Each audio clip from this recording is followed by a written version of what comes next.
জনগণের ভয়ে সরকার ভালো কাজ করে না, আপনি কি জানেন?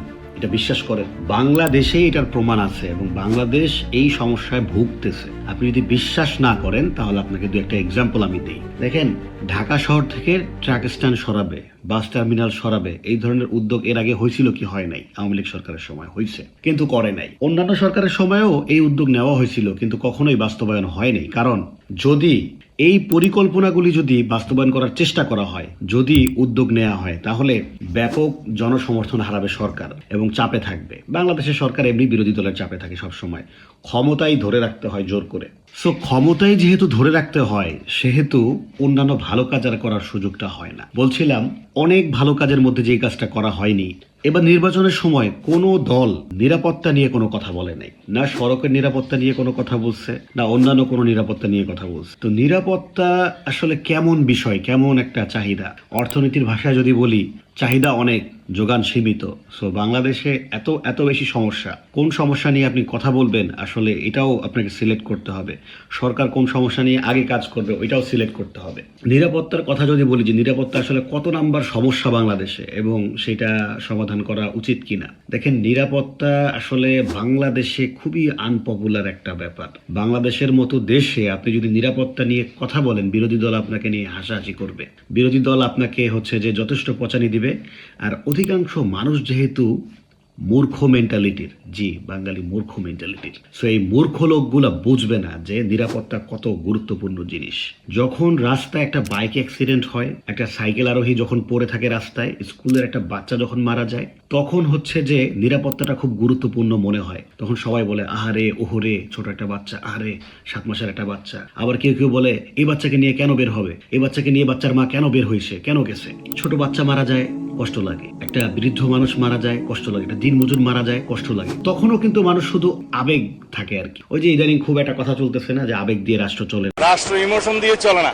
আর জামাতের এরা প্রচার করে বেড়াইতেছে, রাজাকাররা প্রচার করে বেড়াইতেছে, আবেগ দিয়েই সব হয়, আবেগ দিয়েই জুলাই হয়েছে, আবেগ দিয়ে এই হয়েছে সেই হয়েছে। কনটেক্সটটা ঘুরে ফেলছে। আসল কথা হচ্ছে এইটা। সো আবেগ দিয়ে সবকিছু করবেন, রাস্তাটা ঠিক করেন না পারলে, নিরাপত্তাটা নিশ্চিত করেন না যেন কোনো বাচ্চা মারা না যায়। আবেগ দিয়ে পারলে নিশ্চিত করেন না, ধর্ষণ বন্ধ করেন। ছোট ছোট বাচ্চাদের ধর্ষণ করতেছে কেন? পারবেন, আবেগ দিয়ে পারবেন কিছু করতে এখানে?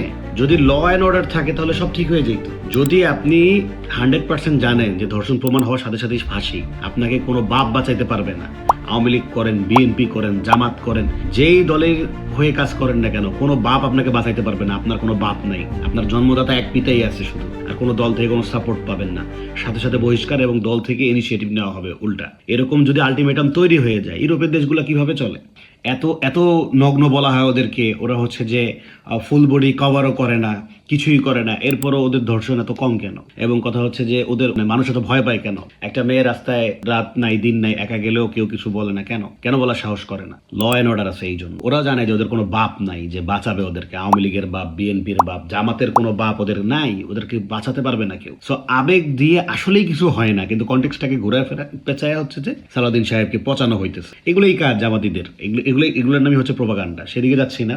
এই যে নিরাপত্তা, নিরাপত্তা বাংলাদেশে উপেক্ষিত একটা বিষয়। নিরাপত্তা নিয়ে কেউ কথা বলে না, শুধু আবেগ। আহারে ওই লোকটা মারা গেছে, রিক্সাওয়ালাটা মারা গেছে, আহারে। আবার বলে কি মেধাবী স্কুল ছাত্রী, মেধাবী হইতে হবে কেন?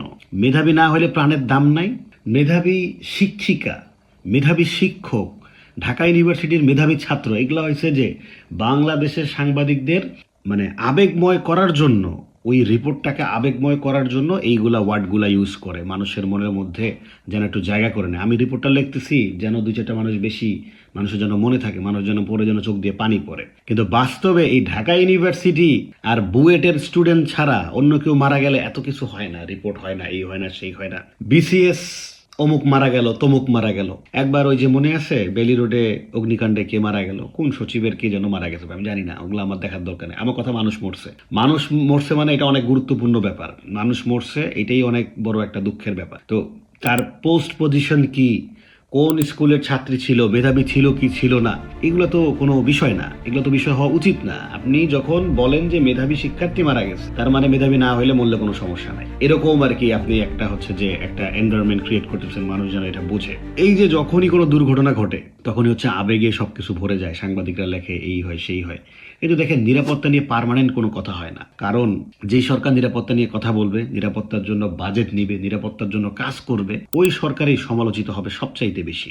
বাংলাদেশে এত আগুন লাগে, যখন আগুন লাগে একবারে ভেসে যায় সোশ্যাল মিডিয়া, সব টিভি নিউজ করে, এরা নিউজ করে, ওরা নিউজ করে, অনলাইন পোর্টাল, তারপরে মানুষ ব্যক্তিগতভাবে এখন সাংবাদিকতা করে। কিন্তু দেখেন আগুন যে এত ফ্রিকুয়েন্টলি লাগে এরপরেও কিন্তু কোনো ইনিশিয়েটিভ নেওয়া হয় না, কারণ ওই যে নুন আনতে পান্তা ফুরায়, কি খাবে কি না খাবে, কত টাকায় বাজার চলবে তারই ঠিক নাই। একটা কোম্পানি দিবে একটা মানুষ, তার মধ্যে যদি আবার আগুনের মানে ফায়ার সেফটি যদি এখন এনশিওর করা লাগে তাহলে তো আরো অনেক বেশি টাকা খরচ হবে। কোনো কোনো ক্ষেত্রে হয়তো বা বেশি টাকার প্রয়োজন নাই, বাট অল্প টাকায় অনেক বেশি মনে হয়, কারণ সেফটির জন্য আবার টাকা কেন খরচ করব। ঠিক তেমনি ভাবে পানিতে কোনো নিরাপত্তা নাই, তেমনি ভাবে রাস্তায় কোনো নিরাপত্তা নাই। নিরাপদ সড়ক আন্দোলনের পরে যেই পরিমাণে সড়কটা নিরাপদ করার চেষ্টা করা হয়েছিল, প্রশংসা করতে হয় পুলিশকে, পুলিশ অনেক ভালো কাজ করছিল, বাট তারপরে দেখেন কোনো কিছু নাই। কথাটা বলতেছি এই জন্য যে আজকের যে দুর্ঘটনাটা, আমি এই দুর্ঘটনাটাকে আলাদা করে দেখতে চাই না। সদরঘাটের লঞ্চ টার্মিনালে এরকম দুর্ঘটনা প্রায়ই ঘটে, সেটা প্রত্যক্ষদর্শীরা বলে, যারা ওইখানে বাদাম বিক্রি করে, যারা এখানে ব্যবসা করে, যারা ওখানে যাতায়াত করে। আমার অনেক মানুষ আছে যাদের সাথে কথা বলছি, তারা প্রায় সময় এই ধরনের দুর্ঘটনা দেখে, যে লঞ্চ থেকে মানে এক লঞ্চ থেকে আরেক লঞ্চে যাওয়ার সময় অথবা ওঠার সময় ঘাট থেকে এরকম মানুষ কেটে যায়, মানুষের হাত পা ভেঙে যায়, কেটে যায়। দুইটা লঞ্চ একসাথে যখন এরকম লাগে তখন হচ্ছে যে এরকম মানুষ মারা যায়। দেখেন মৃত্যুটা কত সহজ বাংলাদেশে, এবং জীবনের কোনো আসলে মূল্য নাই। আপনি যেটাই করেন না কেন, বিদ্যুৎ স্পৃশ্য হয়ে মানুষ মারা যায়, এটাও খুব কমন, বাট ওইটার সেফটিও কিন্তু নাই। সো বাংলাদেশে যে সেফটি বা নিরাপত্তার যে বিষয়টা, এটা নিয়ে কথাই বলা হয়, এটা নিয়ে কেউ কোনো কথাই বলে না। মানুষ মজুরি পায় না ঠিকঠাক মতো, মানুষ মজুরি নিয়ে কথা বলবে না নিরাপত্তা নিয়ে কথা বলবে, নিরাপত্তা নিয়ে কথা হয় না। সো ট্রান্সপোর্টই পায় না ঠিক মতো, ন্যায্য ভাড়াই নেওয়া হয় না, ভাড়া বেশি করে নেওয়া হয়, তখন আবার ট্রান্সপোর্টের নিরাপত্তা আছে। মনে আছে পিনাক 6 যে ডুবে গেছিল, তো পিনাক 6 জাস্ট একটা সিম্বলিক একটা নাম। আমি মনে করি যে এরকম অসংখ্য লঞ্চ আছে যে প্রত্যেক ঈদে একবার করে ডুবে যাইতো। এই পদ্মা সেতুটা হওয়ার পরে লঞ্চের উপরে চাপ কমছে, তো এখন স্বাভাবিকভাবে দুর্ঘটনাটাও কিছুটা কম হবে, কিন্তু বন্ধ হয়ে যায় নাই। এবং ঠিক আছে, রেলপথে দুর্ঘটনা হবে, মানে লঞ্চের দুর্ঘটনা কমে গেছে, তো রেলপথে হবে, বাসের রুটে হবে, যে দুর্ঘটনাগুলো বেশি বেশি ঘটবে। আগুন তো আছে, প্রতিটা জায়গায় আসলে আমাদের দুর্ঘটনা হবেই। এবং এই দুর্ঘটনা নিয়ে কোনো রাজনৈতিক দল কোনো হচ্ছে যে প্রচারণা চালাবে না, কারণ আপনি কিভাবে প্রচারণা চালাবেন, এগুলো তো অনেক পরের বিষয়। আপনি তো বেতন ভাতাই ঠিকঠাক মতো দিতে পারেন না, আপনি আবার ফ্যাক্টরিতে নিরাপত্তা নিয়ে কি কথা বলবেন? যখন খুব বড় ধরনের কোনো দুর্ঘটনা ঘটে বা এই ধরনের রিসেন্ট কোনো কিছু ঘটে, তখন হচ্ছে যে আবেগে সবকিছু ভরে যাবে, আবেগ দিয়ে ভাসিয়ে দিবেন সোশ্যাল মিডিয়া, নিউজ সবকিছু, তারপরে সব ভুলে যাবে। সরকারকে কখনো দুর্ঘটনার জন্য মানে এই সেফটি নিশ্চিত করার জন্য প্রেসারও দিবেন না, এবং মানুষ এটা বুঝেও না। যারা বুঝে, মানে যারা নিজের সন্তান হারায় তারা বুঝে, যারা নিজেদের মানুষজন হারায় এরকম দুর্ঘটনায় তারা বুঝে, এবং তাদের ভয়েসটা খুব ছোট হয়, খুব কম হয়, খুব কম সংখ্যক মানুষ তারা।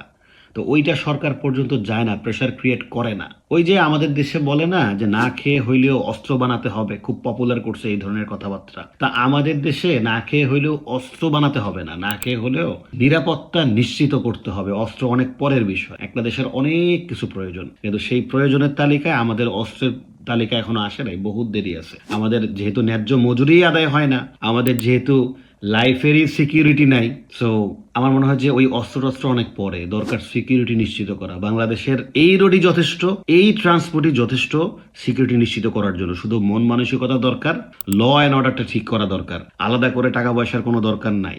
আপনাদের যাদের মনে হয় যে দেশটা একটু হইলেও পরিবর্তন দরকার আছে, যারা মনে করেন যে দেশটাতে যেই সরকারি থাকুক না কেন নিরাপত্তা থাকতে হবে, জলে স্থলে আকাশপথে রেলপথে সব জায়গায় নিরাপত্তা থাকতে হবে, এটা যারা মনে করেন কারখানায় বাসায়, তারা দয়া করে এই ভিডিওটা শেয়ার করবেন এবং নিজেরা নিজ নিজ জায়গা থেকে আওয়াজ তুলবেন। আওয়ামী লীগ, বিএনপি এগুলা বহুত হয়েছে ভাই, এগুলা নিয়ে যত কথা বলবেন দেশের পরিবর্তন আনতে পারবেন না। ঠিক আছে, একটা নির্বাচিত সরকার আছে, এই সরকারটাকে সাপোর্ট দেন এবং এই সরকারের কাছে নিরাপত্তা নিশ্চিত করার জন্য দাবি তুলে ধরেন। এটা খুব বেশি জরুরি। বাংলাদেশে সব পাবেন, শুধু এই নিরাপত্তাটাই পাবেন না। যেমন সরকার ঢাকা শহর থেকে ট্রাক স্ট্যান্ড সরায় না ভয়ে, মানুষের সমর্থন হারানোর ভয়ে, তেমন এই নিরাপত্তা নিয়েও কাজ করে না মানুষের সমর্থন হারানোর ভয়ে। সো যারা বুঝেন যে চেঞ্জগুলা কিভাবে আসে, অবশ্যই চেষ্টা করবেন এই স্লোগানটা ছড়িয়ে দেওয়ার, নিরাপত্তা হোক আমাদের অঙ্গীকার। নিরাপত্তা নিশ্চিত করা প্রত্যেকটা সরকারের এজেন্ডার মধ্যে থাকুক, ইশতেহারের মধ্যে থাকুক। এখন থেকেই চাপ দেওয়া শুরু করেন। নিরাপত্তা নিয়ে কথা বলেন প্লিজ।